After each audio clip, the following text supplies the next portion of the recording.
Her alpha lover sat in my seat at the party, mocking me with everyone watching. Have you ever been betrayed by someone you trusted with your whole life? What would you do if you discovered your partner was pulling away, hiding something huge? In today's story, a man watches his wife grow distant, but little does he know she's hiding something much darker than he could ever imagine. Stay tuned to see how this shocking betrayal unravels, and how this man finally takes control of his life. Trust me, you won't believe how this story ends. For the first decade of our marriage, Sophie and I had been the couple everyone admired. People at work, friends, and even strangers would often look at us and say, "You two are such a power couple." It felt good, and for a long time, I believed it. 10 years of marriage, a cozy home, stable careers, and enough laughter to make the hard days bearable. It seemed like we had everything figured out. But even the most perfect-looking relationships can hide cracks, and ours had started to show. Sophie wasn't the same woman I married. It wasn't a drastic change. No big argument or betrayal that set things off. It was subtle, almost imperceptible at first. I tried to ignore it, telling myself it was just a phase. When Sophie and I first met, she was ambitious but grounded, always balancing her career with our life together. I admired that. She had dreams, but she never let them overshadow our shared future. But as the years went by and Sophie's career took off, something began to shift. At first, I was her biggest cheerleader. When she landed that marketing executive position at her firm, I was there, popping champagne, cheering her on, telling her how proud I was. I meant every word. I watched her light up when she talked about her work, admired her drive, and the way she commanded a room. She was unstoppable, and I was there for it. But as her career grew, so did the sacrifices. And somewhere along the way, our marriage became one of those sacrifices. It started small late nights at the office, a few here and there, but they quickly became the norm.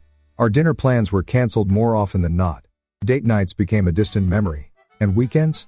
They turned into blurred hours filled with client meetings and urgent projects. At first, I told myself it was temporary, just the price of success. But the late nights turned into something bigger. Sophie started to surround herself with new people, new colleagues, new circles of friends. There were networking events, after-hours mixers, and work functions, and I began to feel like an outsider in my own marriage. One name began to come up in Sophie's stories more and more. Ethan. At first, she mentioned him casually. Ethan had this great idea for the campaign. Or, Ethan's such a natural with clients. I didn't think much of it. Sophie was always talking about work, and I trusted her. Why wouldn't I? She was my wife, my partner, the woman who'd been with me through every triumph and failure. But then, Ethan's name started to surface more and more. Ethan says this restaurant's amazing. We should try it sometime, Sophie would say. Or, Ethan thinks I'd be a great fit for that conference in Chicago. The more she talked about him, the more my stomach tightened. I wasn't sure why at first, but there was something in the way she spoke about him that unsettled me. Her tone was lighter, almost brighter. It was subtle, but it didn't escape me. She wasn't just talking about a colleague. She was talking about someone who made her feel something. I met Ethan for the first time at one of Sophie's office parties. He was exactly as she described: confident, charismatic, the kind of guy who could sell ice to an Eskimo. Tall, impeccably dressed, and radiating a kind of effortless charm that made people gravitate toward him. He was the kind of guy who, within minutes, could command the attention of the entire room. And, of course, Sophie was one of the first to greet him when she saw him. As I watched them talk, I couldn't help but notice the chemistry between them. There was an ease between them that made me uncomfortable, a familiarity I couldn't ignore. It wasn't just with Sophie, either. Ethan made a point of clapping me on the back like we were old friends. He made jokes at my expense that felt too pointed, and spent more time talking to Sophie than anyone else. I remember the moment she laughed at one of his jokes, leaning just a little too close to him, and I felt a knot form in my stomach. I told myself I was just being paranoid, a jealous husband, but something deep down told me I was right to be uneasy. As the months went by, the cracks in our marriage grew more noticeable. Sophie's late nights became later. Her phone was always in her hand, even when we were together. She seemed distracted, distant, like I was no longer her priority. I tried to talk to her about it. I mentioned how I felt like we were drifting apart, how things were changing, but she just smiled, that tired, practiced smile, and shrugged it off. "It's just work, David," she said. "You know how demanding it is." I did know. I worked long hours too, as a project manager in construction. I understood what it was like to be swamped with deadlines and stress. But I always made time for Sophie. Was it so wrong to want the same in return? The final straw came one evening during dinner with friends. Sophie had just finished telling a story about her latest project, when one of our friends, Julie, made a joke. "Sounds like you and Ethan make quite the team." Sophie laughed, brushing it off like it was no big deal, but I couldn't shake the feeling that there was more to it. Her cheeks flushed slightly when she said his name. The way she smiled, there was something there. Something I had been avoiding for too long. It was in that moment that I realized the subtle cracks in our relationship weren't just the result of her busy schedule. They were the result of 1,000 tiny moments, each one eroding the trust, the connection, the intimacy that had once been the foundation of our marriage.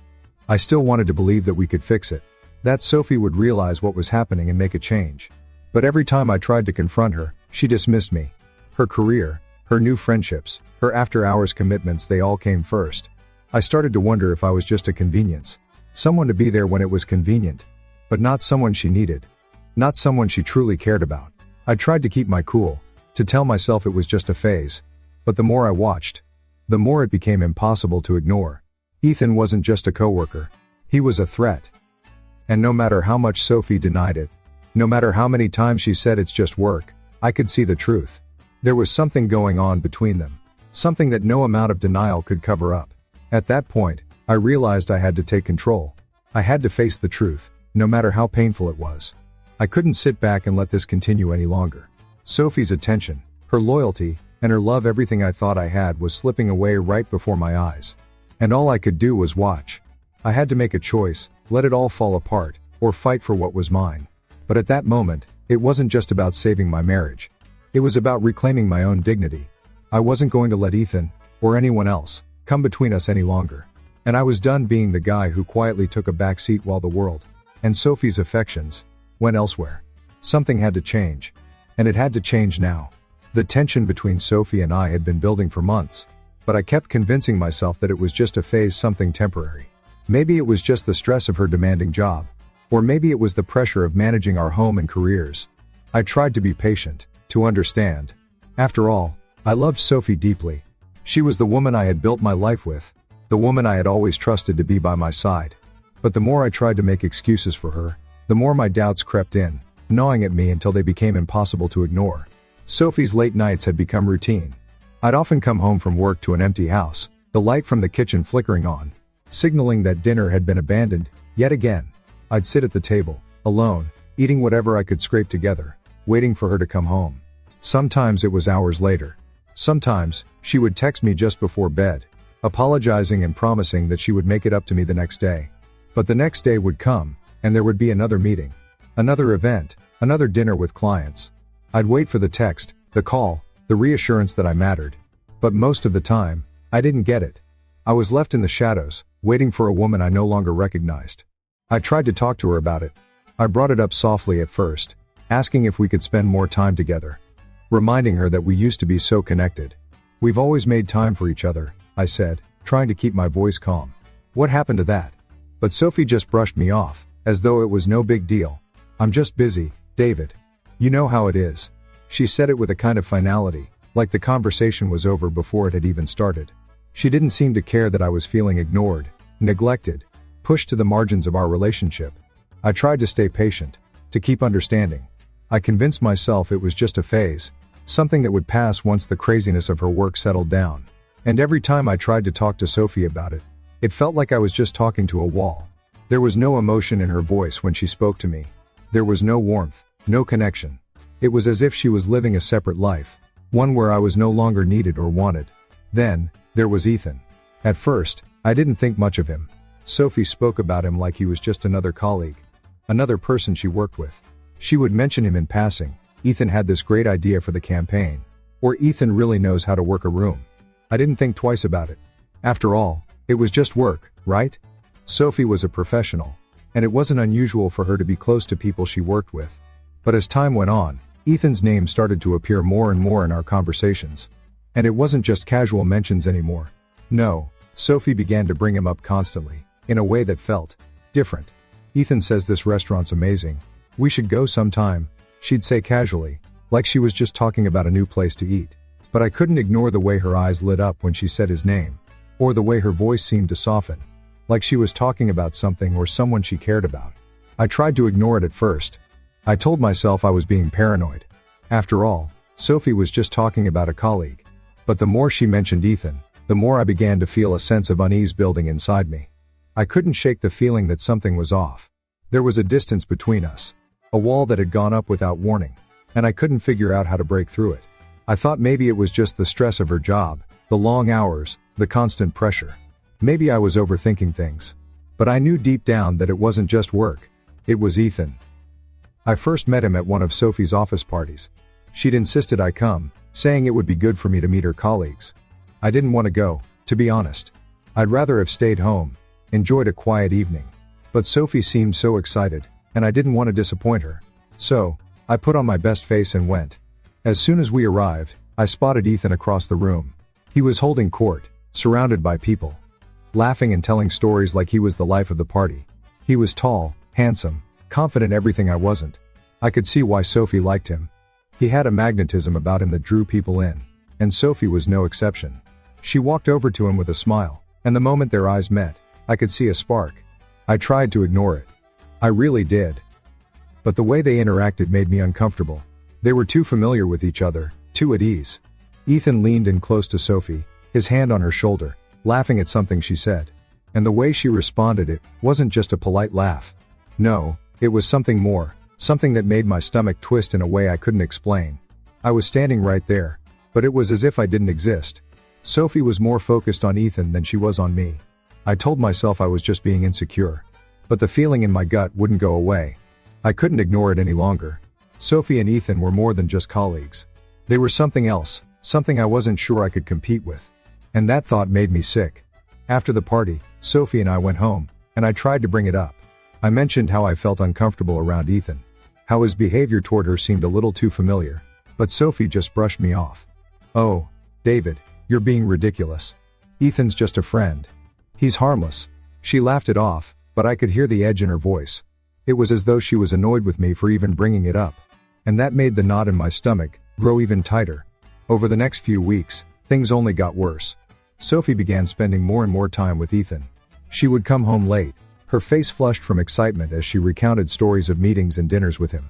"You should have seen Ethan tonight," she'd say, her voice full of energy. "He was hilarious. He had everyone laughing so hard. I didn't want to hear about him. I didn't want to hear how much better he was at everything than I was." But Sophie didn't see it that way. She didn't see how much it hurt me to hear her talk about Ethan. How much it made me feel like I was losing her bit by bit. One evening, Sophie came home particularly late. She was practically glowing, her cheeks flushed with excitement. "You won't believe what Ethan did tonight," she said, practically bouncing. "He totally saved the meeting." The clients were so impressed. I forced a smile, trying to act happy for her, but inside, I was boiling. I could feel my heart pounding in my chest. My jaw clenched so tight I thought I might break my teeth. I couldn't stand it anymore. Sophie was talking about him like he was the most important person in her life. And I felt like I was just there, a shadow in my own marriage. It was then that I realized I wasn't just jealous. I wasn't just being paranoid. Something was happening between Sophie and Ethan. Something I couldn't ignore anymore. I didn't know if it was an affair, but it didn't matter.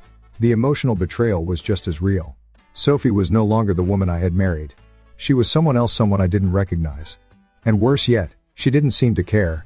I had to do something. I couldn't just sit back and let this continue. I had to confront Sophie, but I knew it wouldn't be easy. I knew she would deny it, that she would dismiss my feelings as just insecurity. But I had to say something. I had to stand up for myself. If I didn't, I was going to lose her if I hadn't already. But how could I make her see the truth? How could I make her realize that I wasn't just some background character in her life? That I deserved to be more than just a name on her phone? I wasn't sure what to do next. But I knew one thing for sure, I couldn't keep pretending that everything was fine. Something had to change. And it had to change soon. At this point, things are only getting worse. He's beginning to realize his wife isn't just emotionally distant. There's someone else in the picture. But what will he do about it? Will he confront her? Will he fight for his marriage, or walk away? What do you think will happen next? Drop a comment below. Comment 1, if you think, do you think he should forgive her, and try to rebuild? Comment 2, if you think, is it time to cut ties for good? The tension in our house was unbearable. It felt like I was walking around on eggshells, not knowing whether the next step would break something I couldn't fix. I had tried everything: patience, understanding, giving her space. But it was clear now that this wasn't just a phase. And it wasn't just about her work either. It was about something much deeper. something I wasn't prepared for. Sophie's behavior had changed, and no matter how hard I tried to ignore it, I could feel the distance between us widening every day. I wanted to believe I was just being paranoid, that everything was fine, but the more I watched her, the more I realized I wasn't imagining things. The cracks in our marriage had started to show themselves slowly, almost imperceptibly. I noticed it in the way Sophie no longer looked at me the way she used to, in the way her smile no longer reached her eyes. She was there, but she wasn't really present. Conversations between us had become rote, just going through the motions without any real connection. It was as if I was living with a stranger, someone I didn't know anymore. Her long hours at the office weren't just work hours anymore, they were her escape. She was escaping from me, from us. And it stung. Every night when she came home late, her eyes would be bright, her face flushed with excitement. She'd tell me all about her day, about the meetings, the projects, the people she'd seen. But there was always something missing. She never told me about the moments that mattered. She never told me what she was feeling anymore, not the way she used to. I felt like I was living in a fog, just trying to make sense of it all. I wasn't just angry, I was hurt. But I didn't know how to express that hurt without sounding like a jealous husband. How could I explain that it wasn't about her working late, or having success at her job? It was about her pulling away from me, emotionally, mentally. It was about the empty space between us that kept growing, and I didn't know how to close it. I tried to talk to her about it, really talk, not just complain or accuse.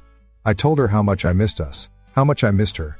I reminded her of the times when it was just the two of us, when we'd stay up late talking about everything and nothing.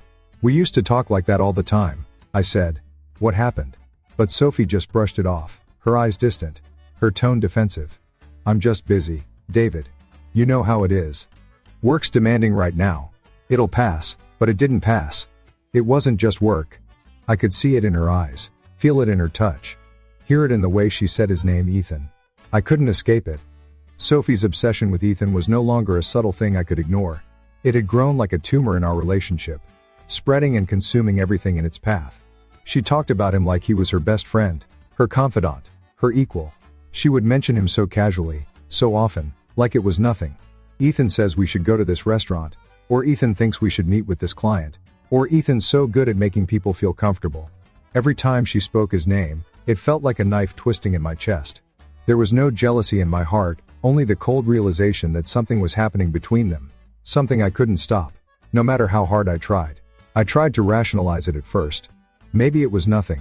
Maybe it was just work. But deep down, I knew. I couldn't unsee it. One night, after Sophie came home late again, her face glowing with excitement, I decided it was time to confront her. I had to know the truth, because I couldn't keep living like this. I couldn't keep pretending that everything was fine when it wasn't. When she sat down beside me on the couch, her eyes sparkling from whatever had happened that day, I looked at her and asked the question that had been gnawing at me for weeks. Are you seeing Ethan outside of work? Sophie froze, her smile faltering for just a second. It was enough to make my heart skip a beat. What? She asked, her voice too sharp, too defensive. What are you talking about? I'm talking about you and him, I said, trying to keep my voice steady. The late nights, the constant texting, the way you talk about him, there's something there. Sophie. I can feel it. And I can't ignore it anymore. Sophie's face hardened. You're being paranoid, David. Ethan is just a colleague. We've talked about this before, but I could see it in her eyes. She wasn't angry with me for being paranoid. She was angry because I had seen through her, and I wasn't letting it go. I'm not paranoid, I said, my voice barely above a whisper, but the words hit like a punch to the gut. I'm just asking for some honesty. I need you to be honest with me. Sophie. Is there something going on between you and Ethan? Her silence spoke volumes. She didn't say anything for what felt like an eternity. And in that silence, I could feel everything I had feared come rushing to the surface. She wasn't just avoiding the question, she was avoiding the truth. Finally, she spoke, her voice low and defensive. You're blowing this out of proportion, David. Nothing is going on. Ethan is just someone I work with. There's nothing to worry about. But the way she said it, her tone, her hesitation told me everything I needed to know. She was lying. She was trying to protect something, someone, and I wasn't a part of it anymore. I tried to hold it together, to be calm, but inside, I was falling apart. I had trusted Sophie with everything. I had stood by her side through every challenge, every triumph, every setback. And now, I felt like a fool. She had been slipping away, and I hadn't done anything to stop it. I had been too patient, too understanding. letting the distance between us grow until it was too late. I couldn't ignore it anymore. I couldn't keep pretending everything was fine when it wasn't. There was something between Sophie and Ethan, and I was no longer willing to sit by and watch it destroy everything I had built with her. She didn't see it yet, but I was done being the second choice. I wasn't going to be the man who silently accepted being pushed aside for someone else. I loved Sophie, but I had to love myself too. And for the first time in a long time, I realized that if she wasn't willing to fight for our marriage, then I had to. The realization hit me like a ton of bricks. I had to make a decision. I couldn't keep living like this, caught in a relationship where trust had been shattered and loyalty was a distant memory. I had to confront Sophie with the truth of what I was feeling. And no matter how painful it was, I knew I had to stand up for myself for the first time in a long time. Because I couldn't lose myself in this. I couldn't lose everything I had built over the years.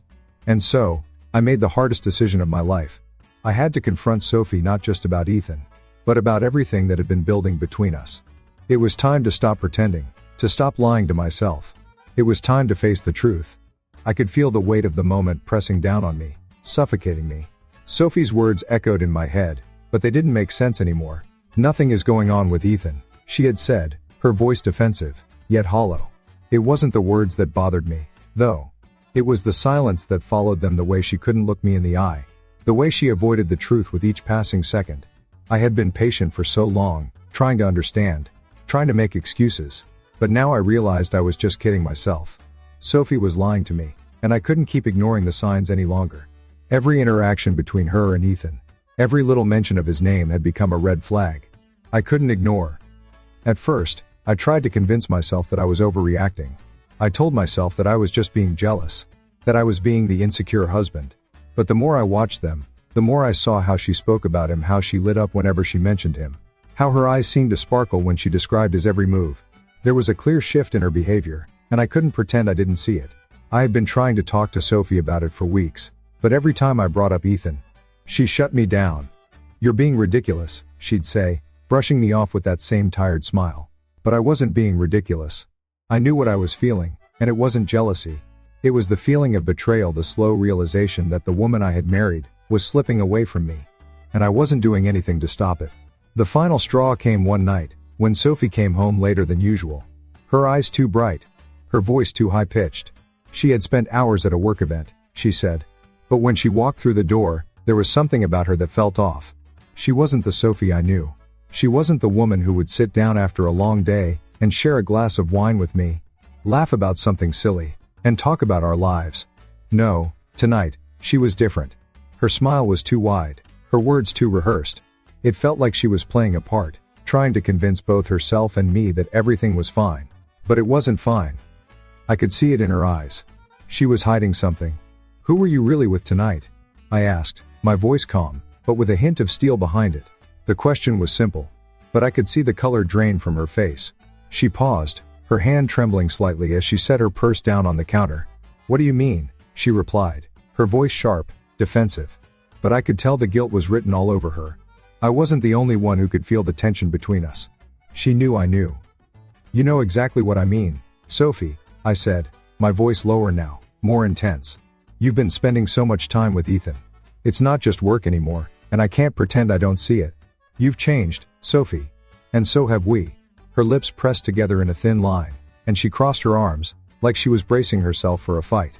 But I wasn't interested in fighting anymore. I was interested in the truth. "I'm not blind," I continued, feeling the anger rise inside me. "I see the way you talk about him. I hear the way your voice softens when you mention him. I see the way your face lights up when you're around him. This isn't about work, and this isn't about being just friends." Sophie's eyes flickered, and for a brief moment, I saw something in her gaze. It wasn't the look of a wife who had nothing to hide. It was the look of someone who had been caught, who knew the game was up. But she quickly masked it with her usual defenses. "You're reading too much into this, David," she said, her voice trembling now. "Ethan is a colleague. We're just friends. I don't know why you're making this such a big deal." But I could feel the walls closing in. Her words no longer held any weight. The more she denied it, the more I knew the truth. I wasn't a fool. I could feel it, see it, and now it was undeniable. "No, Sophie," I said, my voice firm. "You've been lying to me. You've been lying to yourself. And now, you're lying to both of us." The words felt heavy, but they needed to be said. It was time to stop pretending. Sophie's face paled, and for the first time in what felt like forever, I saw her vulnerability. She took a step back, running a hand through her hair as if she didn't know how to explain herself. "I don't know what you want from me," she said, her voice barely above a whisper. "I never wanted to hurt you. I wasn't sure if that was the truth anymore. I wasn't sure if Sophie even knew what she wanted. But I knew what I wanted. I wanted my wife back. I wanted the woman I had married. The woman who had been my partner, my equal. And I wasn't sure if she was still in there somewhere, or if I had lost her to someone else." "You don't get it, do you?" I said, my chest tightening with the weight of it all. "This isn't just about Ethan. This is about us, Sophie. This is about how you've pulled away from me. How you've let someone else come between us. It's not just his name you drop in every conversation, Sophie, it's him. He's all you talk about, all you care about now." Her face flushed with embarrassment, and for a moment, I thought she might finally break down. But then, as quickly as it had come, the expression faded, and she crossed her arms again, her eyes narrowing. "I'm not having this conversation anymore," she snapped. "I don't know why you're doing this, but it's ridiculous." I could feel the anger rising again, but it wasn't anger at Sophie. It was anger at myself. Anger at how I had let this happen. Anger at how I had let this person, this stranger who wore my wife's face, walk right past me, without doing anything to stop it. I had let her slip away, piece by piece, until there was nothing left but a shell of the woman I had once loved. "I'm not ridiculous," I said quietly, my voice cold. "I'm just not going to sit here and watch you destroy everything we've built. I can't be with someone who's already given their heart to someone else." Sophie flinched as if I had slapped her. She looked at me, her eyes wide with shock, like she couldn't believe I was saying these things. But I meant every word. I had stayed silent for so long, watching as she drifted further and further away from me. And now, I couldn't stay silent any longer. "I think you already know where we stand, Sophie," I said, my voice trembling with the force of my emotions. "I think we both do." The silence between us was deafening. Neither of us moved. Neither of us said anything for a long time. I could hear my own heartbeat in the stillness of the room. And for the first time in what felt like forever, I wasn't sure what would come next. Would Sophie come back to me? Would she admit the truth? Or had I already lost her to someone else? I wasn't sure, but I knew one thing for sure: I couldn't live in this limbo anymore. It was time to face the truth, no matter how much it hurt. And no matter how much it tore me apart. The silence between us hung heavy, suffocating the air. But it wasn't just the absence of words that unsettled me. It was the weight of the unspoken truth, the truth that I had been trying to ignore for so long. Sophie wasn't the woman I married. She wasn't the woman I knew. The woman who had promised to stand by my side, to build a life with me. The woman who had once laughed with me, held me through the hardest times, and shared everything with me. That woman was gone, replaced by someone who couldn't even look me in the eye anymore. The worst part was, she didn't even seem to care. "David, I don't know what you want from me," Sophie said, her voice a strained whisper, as if the weight of her own guilt was finally breaking through the walls she had built up. But there was no conviction in her words, no apology, no sign that she realized how much damage had been done. Her eyes flickered for a moment, and I could almost see the doubt creeping in, but it quickly vanished, replaced by a cold, defensive mask. "You're just making a big deal out of nothing," she added, her voice quivering, but there was something forced about it. She wasn't convincing herself, and she sure as hell wasn't convincing me. I tried to hold on to the last shred of composure I had, but it was slipping, quickly. I couldn't stand it anymore, this facade she was putting up, this wall she had built between us, and the lies she kept telling. "Don't you get it?" I said, my voice barely above a whisper, but sharp enough to cut through the tension. "It's not about Ethan anymore, Sophie. It's about us. It's about how you've pulled away from me. How you've let someone else, someone like him, get so close. How you've started living a life without me in it." I watched her face tighten, watched her posture stiffen.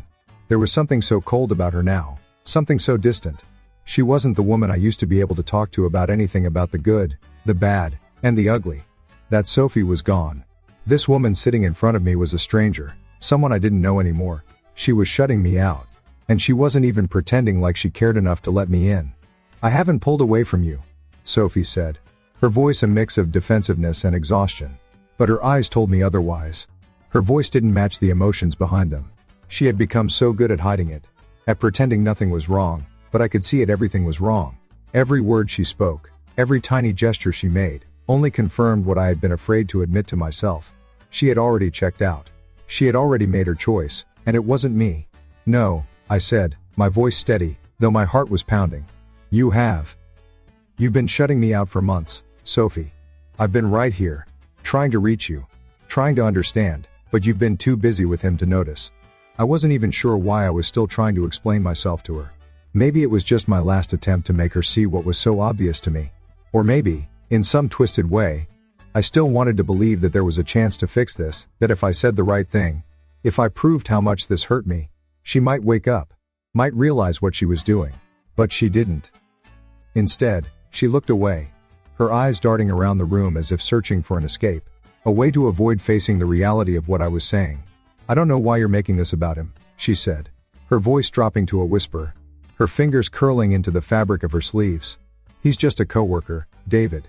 That's all he is. I wanted to scream. I wanted to shake her and make her see, make her understand just how much she was lying to herself. But instead, I took a deep breath, trying to push the anger down.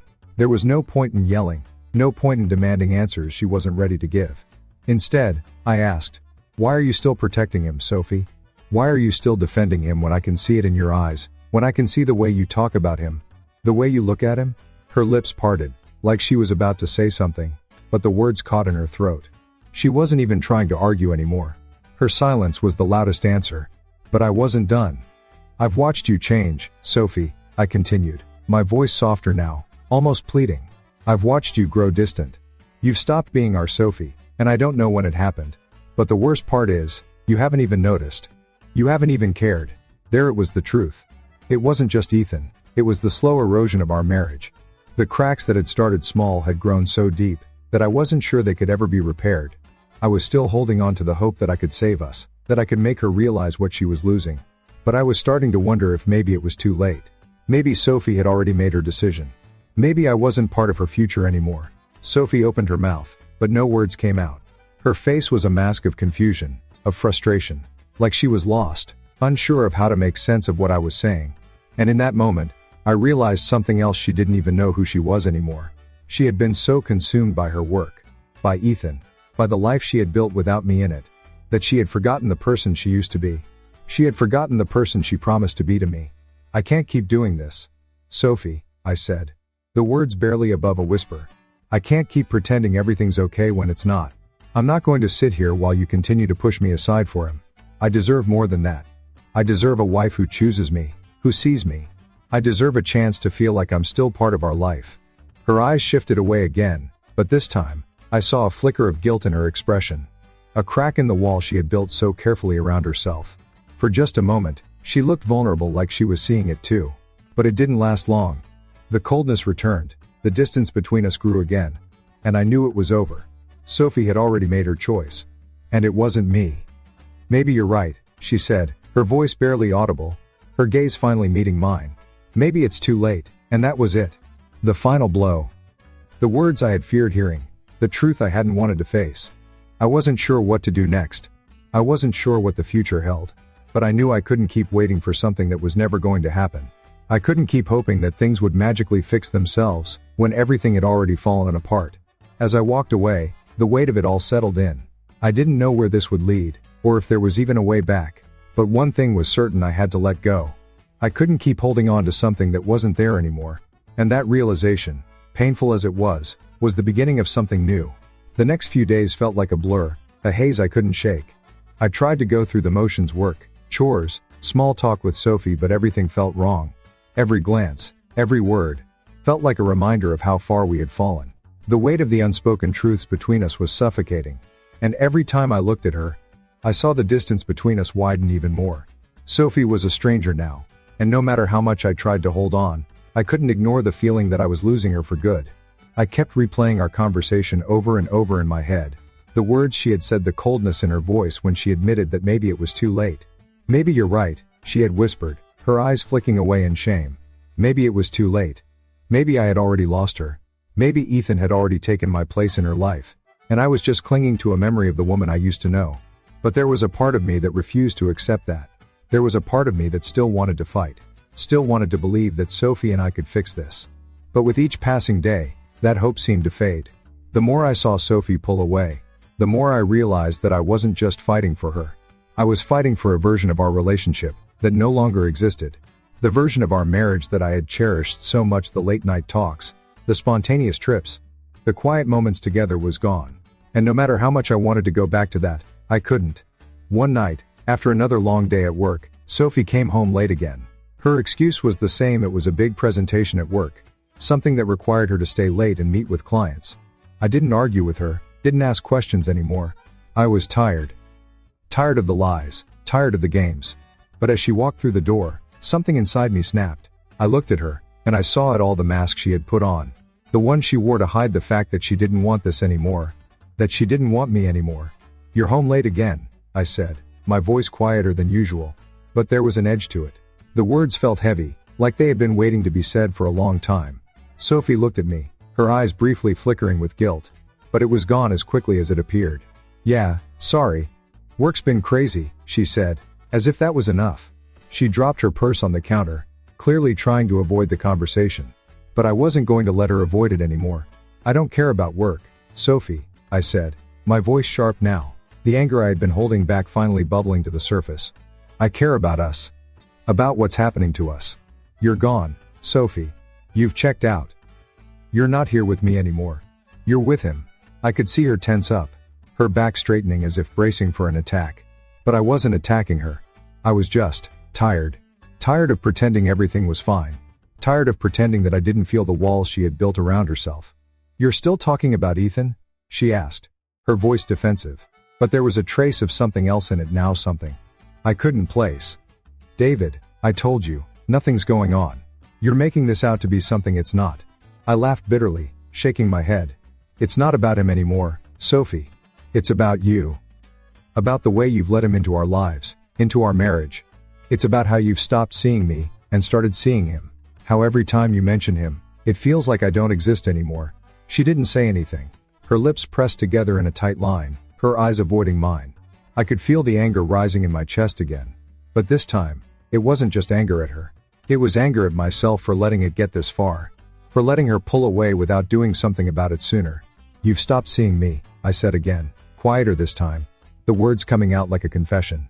"You've stopped seeing the man you promised to love, to build a life with. And I don't know how to get through to you anymore. I don't know how to make you see what you're throwing away."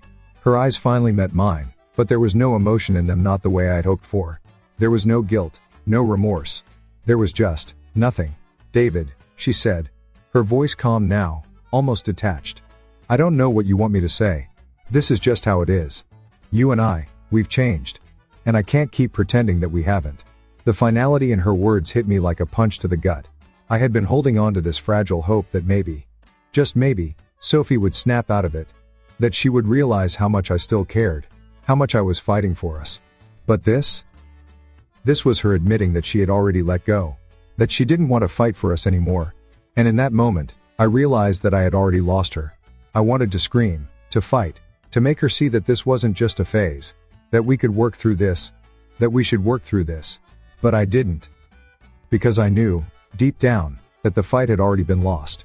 The battle had been fought, and she had already made her decision. I could feel the tears welling up in my eyes, but I refused to let them fall. I wasn't going to let her see how much she had broken me. I wasn't going to let her see how much I was still holding on to something that was slipping through my fingers. "I guess this is it then," I said, my voice breaking. "I guess this is the end of us." Sophie's face softened for a moment, but it was a fleeting moment. She looked at me, as if she wanted to say something, but nothing came out. She opened her mouth, but closed it again, her eyes filled with uncertainty. For just a second, I saw a glimpse of the woman I had married, the woman who used to love me. Who used to look at me like I was the only person who mattered. But that woman was gone, and the one standing in front of me now was someone I didn't recognize. "I'm sorry, David," she whispered, her voice barely audible. But I wasn't sure if she was apologizing to me, or to herself. I turned away, the tears threatening to spill now. I couldn't stand there anymore, couldn't look at her without feeling like I was watching my entire life crumble to pieces. I had tried to hold on to something that wasn't there anymore. And now, I was left with nothing but the remnants of a marriage that had already fallen apart. As I walked out of the room, I knew one thing for sure: this was the end. There was no going back. There was no fixing this. And for the first time in a long time, I felt a strange sense of relief. It wasn't the relief of knowing that things would get better. It was the relief of finally knowing the truth. Of finally facing the reality that Sophie had already moved on. And so had I. The next morning was an eerie quiet. I hadn't slept. I could feel the coldness in the house, the silence that seemed to have settled over everything. Sophie had gone to work, as usual, but it was different now. I wasn't waiting for her to come home. I wasn't waiting for her to apologize, or even for her to come back to me. I had already felt that shift, the one where a relationship starts to slip away, and no matter how hard you try to hold on, you can't keep it from crumbling. There was no turning back. I wasn't sure what to do with myself. I spent the day walking around in a fog, trying to figure out where to go from here. It felt like I had been hit by a freight train, but I didn't know if I should feel anger, pain, relief, or something else entirely. I had been living in this limbo for so long, waiting for the truth to hit me, and now that it had, I wasn't sure what to do with it. The truth was so raw, so final, it left me hollow, empty inside. Sophie had made her choice, and I wasn't it. I couldn't be angry with her anymore. I couldn't hate her, either. She had her reasons, and maybe somewhere deep down, I understood them. But that didn't make it any easier. The finality of it all hit me harder than I expected. I hadn't truly accepted it until now. We had been through so much together, years of memories, of love, of shared dreams, and now, it was gone. It felt surreal, like a bad dream I couldn't wake up from. There were moments when I wanted to scream, to throw everything and anything that reminded me of her across the room, but I didn't. I just sat there in silence, trying to piece together the shattered remains of everything we had. Later that night, after work, one decided to confront her one last time. I couldn't let her leave without knowing how much this hurt. I couldn't let her walk out of this without understanding what she had done, without seeing the consequences of her actions. I was no longer holding on to the hope that things could be fixed. I was done. But before I let go completely, I needed to say what had been on my mind, to get the words out and take back whatever small piece of dignity I had left. I wasn't asking her to come back. I wasn't asking for anything anymore. I just needed her to hear me. When Sophie walked through the door, she looked surprised to see me still there. I could see the uncertainty in her eyes as she set her bag down, her posture stiff as if she had already mentally checked out of our marriage. "David, what are you doing here?" she asked, her voice guarded. It wasn't a question of concern, but more of a reflex. A response to the situation we both knew was coming. "I need to talk to you," I said, my voice low but steady, betraying none of the tumultuous emotions swirling inside me. I wasn't sure how this conversation would go, but I knew it was necessary. Sophie's eyes darted away from mine, her gaze dropping to the floor, almost like she was trying to avoid me. The silence between us felt like a weight, pressing down, suffocating us both. "What's there to talk about?" she muttered. "We've already talked about everything, David. You know how I feel. You know what's going on." "No," I said, cutting her off. "I don't think I do." My heart was racing, but I was determined to get this out. "I don't think you understand what you've done. I don't think you understand the impact of what you've chosen." Sophie's eyes finally met mine, but there was no warmth in them. There was nothing left of the woman I had loved. "I understand," she said quietly, her voice flat. "I didn't want this to happen. But you and we've been drifting apart for a long time. I've tried to make it work, David. But it's not working anymore." My chest tightened at her words. It wasn't the apology I was hoping for. It wasn't even an acknowledgement of the hurt she had caused. It was just a detached explanation, a cold, emotionless reason for why she had made her choice. I had to fight back the lump in my throat. I couldn't let her see how much it hurt. "Drifting apart? You've been living your life with him," I said, the words coming out more bitter than I intended. "You stopped seeing us a long time ago. Sophie. You stopped seeing me." "I didn't stop seeing you," she said, shaking her head as though she couldn't believe what I was saying. I couldn't keep pretending everything was okay. And I couldn't keep living in the shadow of something that was already falling apart. I let out a shaky breath, my eyes stinging with frustration. "So this is it, then?" I said, my voice barely a whisper. "This is where it all ends?" Sophie didn't answer right away. She just stood there, her eyes looking anywhere but at me. Finally, after what felt like an eternity, she spoke. "I'm sorry, David. But I've made my decision. I can't go back. I've already moved on." The words cut through me like a knife. I had been holding on to the hope that maybe, just maybe, she would come back to me. That she would realize what she was throwing away and make it right. But there was no making it right anymore. Sophie had moved on, and I hadn't even known it was happening. The finality of it all hit me then, the weight of her words, the coldness in her tone. I realized, in that moment, that I was no longer part of her world. I had become a shadow in the background of her life. And there was nothing left to do but accept that. I took a deep breath, trying to steady myself. I couldn't cry in front of her. I couldn't show her that she had broken me. Not anymore. I had to let go. And for the first time in a long time, I felt a strange sense of peace wash over me. It wasn't the peace of resolution, not the peace of knowing that everything would work out. It was the peace of knowing that this was it. The end of a chapter I'd been trying to rewrite for far too long. I guess we're done, then, I said, barely a whisper. I'm not going to fight anymore, Sophie. I'm done. She didn't say anything else. She didn't have to. I could see it in her eyes, the finality of her decision. She had moved on. And so, in that moment, I realized I had to do the same. I had to walk away. For both of us. Sophie left the room without another word. I stood there for a moment, my mind racing, my heart heavy. But as the seconds ticked by, I felt the weight lifting from my shoulders. It wasn't going to be easy, but I had to start over. I had to find myself again. Find my own path without her. I turned to leave the room, the echo of her absence ringing in my ears. It was over. And for the first time, I felt like I was free. The silence between us grew even heavier after that night. Sophie and I were in the same space, yet I felt like I was a million miles away from her.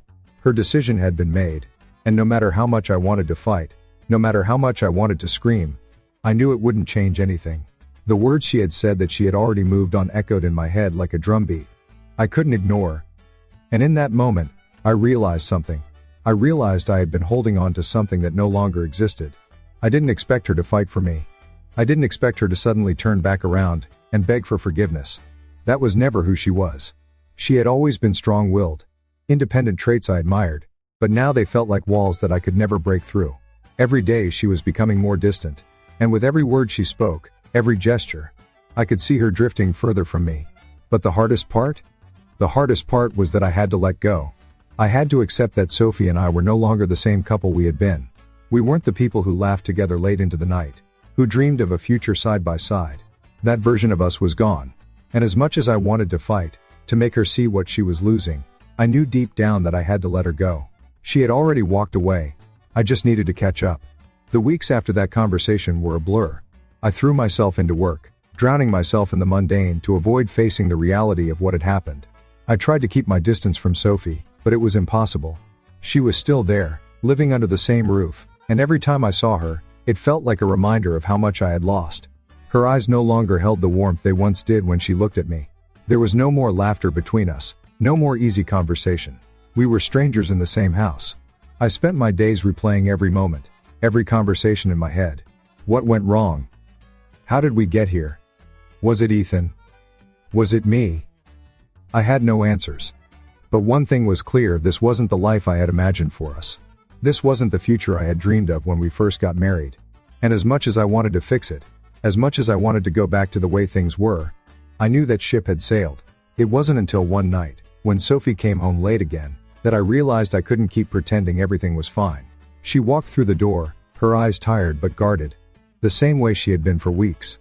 She didn't even try to hide it anymore, the distance, the coldness between us. She had already checked out. But this time, I couldn't let it slide. I couldn't pretend we were still okay. Can we talk? I asked, my voice barely above a whisper, but firm enough to demand her attention. She hesitated at first, looking at me as if she wasn't sure whether it was worth the effort. But eventually, she nodded and sat down at the kitchen table, her back straight, her posture defensive. I didn't know what I was hoping for, but I knew I had to say it.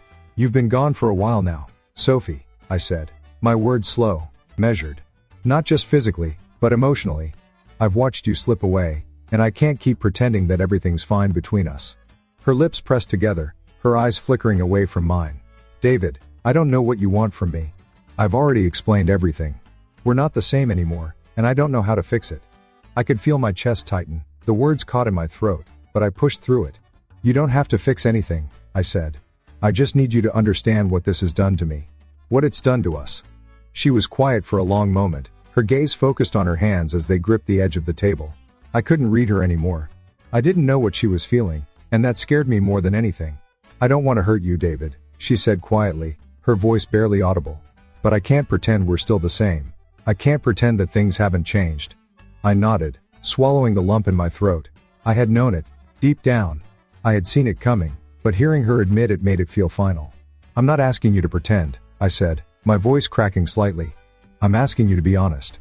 To really be honest with me. Her eyes met mine, and for the first time in a long time, I saw something in them, something raw. Something real. But it was fleeting, and just as quickly, the walls went back up. I don't know how much more honesty I can give you, David. I've already said what I needed to say. The air between us was thick, suffocating. I couldn't stand it anymore. So this is it, then? This is the end of us? I asked, my voice trembling with a mix of sadness and frustration. She didn't answer right away, and when she did, her words felt like a punch to the gut. I think so, she said quietly, her voice so soft it was barely a whisper. I think we've reached the end of the road. The finality of her words hit me harder than I expected. It wasn't just the end of a chapter in our marriage, it was the end of the story. The end of everything we had built. And for the first time in months, I realized that I wasn't just losing Sophie. I was losing the life I thought I would have. I stood there, staring at her, my heart breaking into a million pieces. She wasn't the woman I had married anymore. And I wasn't the man she had fallen in love with. Somewhere along the way, we had changed, and there was no going back. I'm not angry with you, Sophie, I said, my voice quiet but firm. I'm just so disappointed. The words felt heavier than I expected. I wasn't angry. Anger was too easy. Disappointment? That was a different kind of ache. A pain that didn't go away so easily. Sophie's eyes softened for a moment, but she didn't say anything. She didn't have to. I could see it in her eyes. She had already made her peace with it. She had already moved on. I turned away, the weight of it all finally sinking in.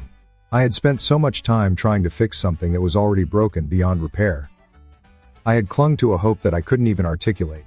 Hoping that Sophie would wake up and realize what she was losing. But the truth was, she had already let go. And now, so did I. I walked out of the room, not looking back. I couldn't. There was nothing left to say. Nothing left to fix. It was over. And for the first time in a long time, I could feel the weight lifting off my shoulders. The days after that conversation were a blur. It wasn't just that Sophie and I were no longer speaking to each other. It felt like I had stepped into another world entirely. Our house, once filled with laughter, love, and the warmth of a shared life, had become a cold, unfamiliar space. I was moving through the motions, going to work, running errands, handling the day-to-day, but inside, it was like I was falling apart. It felt like a slow, agonizing unraveling. Every night, when I came home, the house seemed quieter. There were no more friendly conversations over dinner. No more casual talks about how our days went. No more promises about the future we were supposed to build together. It was just me, alone in this empty house, haunted by memories of what was, and the painful knowledge of what would never be again. Sophie had made her choice. And as much as it killed me to admit it, I knew she wasn't coming back. The hardest part wasn't seeing her with someone else, it was seeing her leave me emotionally. Little by little, until there was nothing left. It wasn't the betrayal of an affair. It was the silent, creeping abandonment. The conversations, the laughter, the little things we shared, those had all disappeared long before the final words were spoken. But now, those words were final, and there was no going back. Sophie had told me she'd already moved on. That was it. And as much as I had tried to fight for us, I realized that I couldn't fight alone. I spent the following weeks in a kind of emotional fog. I had always been the one to keep things together, working hard, doing what needed to be done.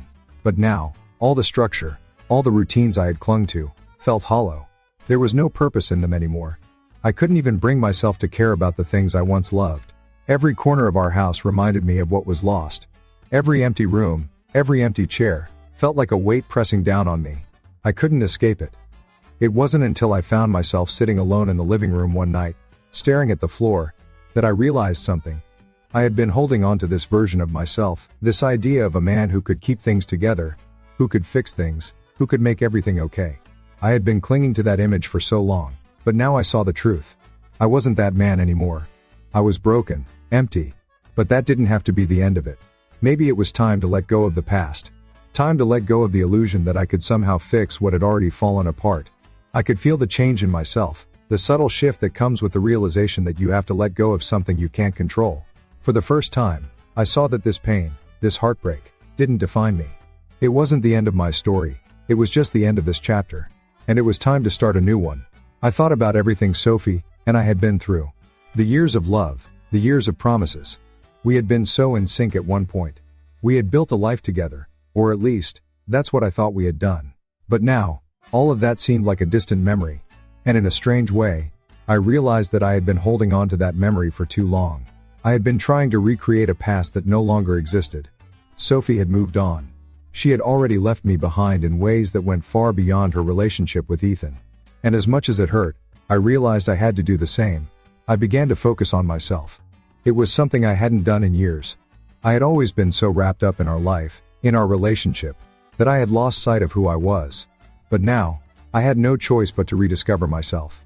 I signed up for therapy, something I had put off for far too long. It wasn't that I thought it would solve everything, but I needed help processing all the emotions I had been burying. I needed to talk to someone who wasn't emotionally involved in this mess. And slowly, I began to feel the weight lifting, bit by bit. It wasn't a quick fix. There were days when I felt like I was drowning in it all, but there were other days when I felt small glimpses of hope, like I was starting to take control of my life again. I started taking better care of myself, working out again, eating better, getting enough sleep. Small things, but things that reminded me that I was still alive, that I was still worth something. I even began to explore new interests, things I had neglected for years, like painting and writing. There was a part of me that had forgotten about those passions, a part of me that had been consumed by the needs and expectations of the life Sophie and I had built together. But now, in the absence of everything I had known, I was starting to reconnect with the parts of myself that I had pushed aside. And for the first time in a long time, I felt a flicker of hope. I wasn't sure what the future held, but I was beginning to believe that it didn't have to involve Sophie. The turning point came one evening, a few months after everything had fallen apart. I had spent the day with some friends, reconnecting with the people who had been there for me before I became so consumed by my marriage. I had a good time, laughing, talking, just being myself again. And when I got home, something inside me shifted. I realized that I hadn't thought about Sophie all day. I hadn't thought about the pain, or the betrayal. I hadn't even thought about the life we had shared. It was like I had finally taken the first step toward moving forward. That night, as I sat on the couch, alone but not lonely, I knew that I was finally ready to let go. Let go of the anger. Let go of the hurt. Let go of the version of Sophie that I had been holding on to. She had made her choices, and I had to make mine. I had to stop trying to hold on to something that wasn't there anymore. The following days were filled with quiet moments of clarity. I began to feel the pull of my old self again, the man who wasn't defined by his relationship. The man who didn't need someone else to make him whole. I was beginning to understand something I had never really understood before. I was enough. I had always been enough, even without Sophie by my side. I didn't know what my future would look like, but I knew I had the power to shape it.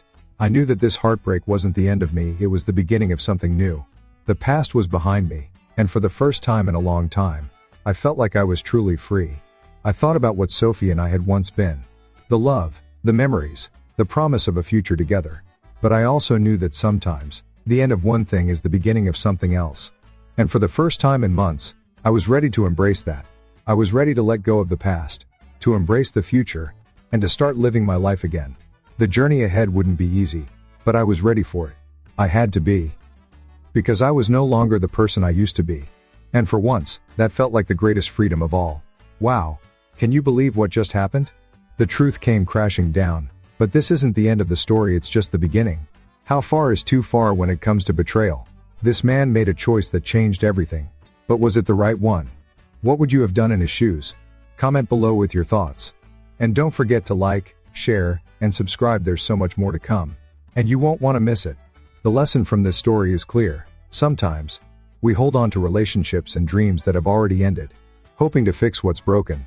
But the truth is, when things fall apart, it's important to face the reality and move forward. It's about recognizing your own worth and not letting someone else define who you are.